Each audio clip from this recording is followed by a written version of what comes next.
فإن أخاك إذا لم تتقوم بالرفق ربما نهرك، ويكون ذلك لك نافعا. يقول شيخ الإسلام تيمية رحمه الله: واليد كلما كانت خشنة حرشة إلا وكان ذلك أجود في التنظيف لأخفها. وكما يقال: الثوب الذي تريده تغسله لكي يصير نظيفا، واللي ما بديهش راه تخليه له. كون ما بغاك هذاك تبقى مع الخير وتشربه بالخير، كان غادي يقول لك هذاك الكلام اللي يقدر يجيك قاصح. فإن الصديق والأخ من يبكيك لا من يضحكك. 100,000 غادي يضحكوك، شحال من واحد غادي يبكي؟ واحد ولا جوج ولا ثلاثة ولا نص واحد.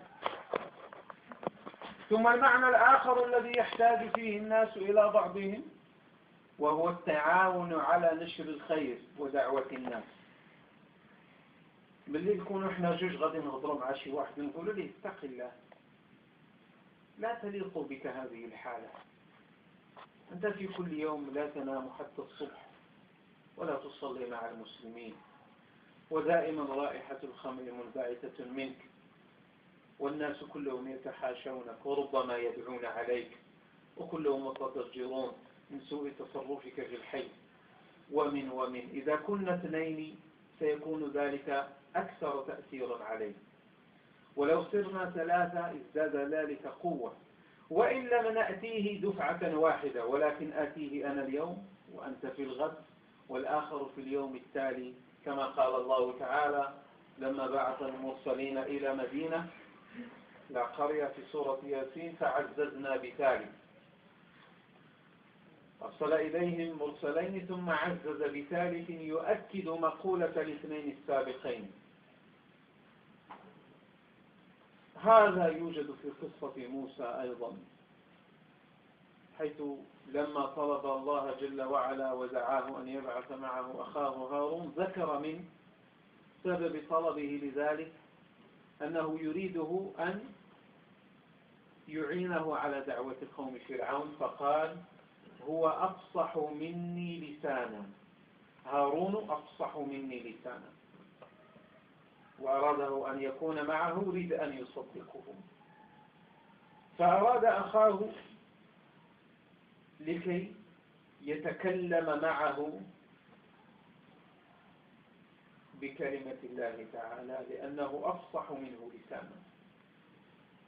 فكذلك كل من كان يعلم أن وظيفة المسلم الحقيقية هي أن يعيش مسلما وأن يعيش داعيا للإسلام، ينبغي أن يكون مقتنعا تمام الاقتناع أنه محتاج لإخوانه ليتآزر وإياهم ويتعاونوا على نشر الخير. واعتبر ذلك مثلا ببيت لا يعرف أهله من الحلال والحرام إلا قليلا، حينما يكون فيه أخوان مستقيمان يكون ذلك أكثر تأثيرا في البيت من البيت الذي يكون فيه ولد واحد مستقيم. والبيت الذي يكون فيه الوالد والوالدة معا قائمان بأمر الله فيه، محرضان على طاعته، زاجران عند مخالفة أمره، يكون البيت أكثر استقامة وأهدى سبيلا من البيت الذي أحدهما عامل بما أوجب الله تعالى عليه من رعاية المسؤولية، والآخر لاه غافل لا يكتري ولا يحرض الأبناء على ذلك، بل ربما حرضهم على المخالفة. فينبغي أن يراعى هذا المعنى أيضا في هذه المرحلة من سيرة النبي صلى الله عليه وسلم، وهي المؤاخاة بين المهاجرين والأنصار. وليعلم كل مؤاخ لغيره أن ما قد يوجد بين المسلمين من التنافر، وهو من علامات الساعة، ومن التباغض والتحاسد، أن ذلك إنما سببه ذنوبهم وعدم صلاحهم ومخالفتهم للسنة، فإن الدين يجمع ولا يفرق. وانظروا مثلا إلى قول النبي صلى الله عليه وسلم كما في الصحيحين: في تسوية الصفوف في الصلاة قال لتسون صفوفكم أو ليخالفن الله بين قلوبكم، وفي رواية بين وجوهكم. فجعل النبي صلى الله عليه وسلم عدم تسوية الصفوف ما نتيجته اختلاف القلوب، وإذا اختلفت القلوب تهاجر الناس وتباغض الناس واختلف الناس وكره بعضهم بعضا. حتى تلقى المسلمين ما يقدر قاعد يسلم مع أخوه المسلم، ولا تلقى مع النصراني هذه يحل فمه حتى الأذنين. قد رأينا ذلك ورأيتموه.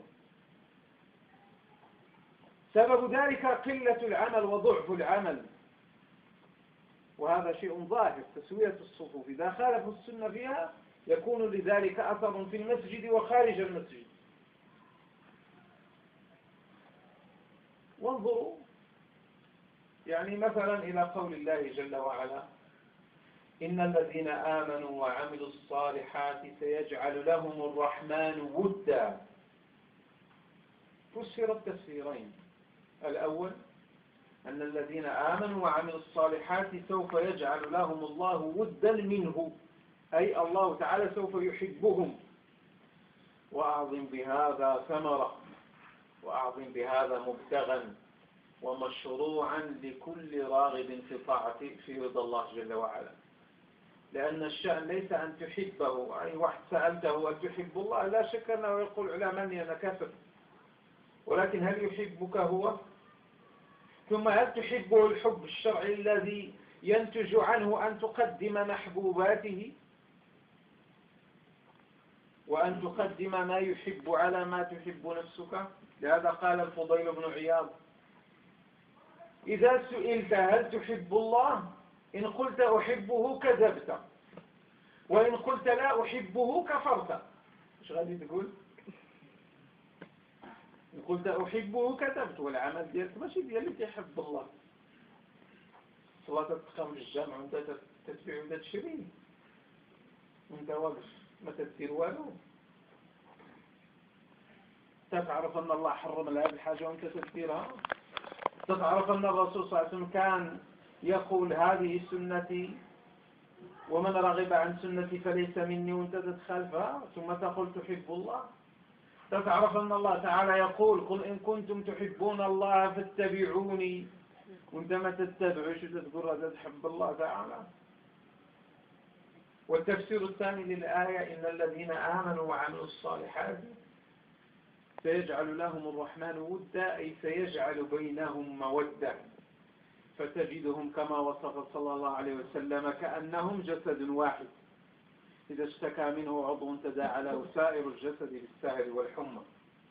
فهذه الجماعة المتآلفة وهؤلاء المسلمون الذين يتآزرون ويتعاونون فيما بينهم هم أحرياء وجدراء أن يحملوا رسالة المسجد، أن يحملوا رسالة العلم والعمل والإيمان، وأن يؤثروا في مجتمعهم، وأن يقلبوا ما فيه من ظلمة إلى نور أنوار، وأن يعطفوا الناس من المخالفات إلى الطاعات وإلى القربات. فأسأل الله تعالى أن يجعلنا وإياكم ممن يستمعون القول فيتبعون أحسنه، وأن ييسر لنا الخير وييسرنا للخير، وأن يهدينا سبل السلام. وصلى الله وسلم على محمد وآله وصحبه.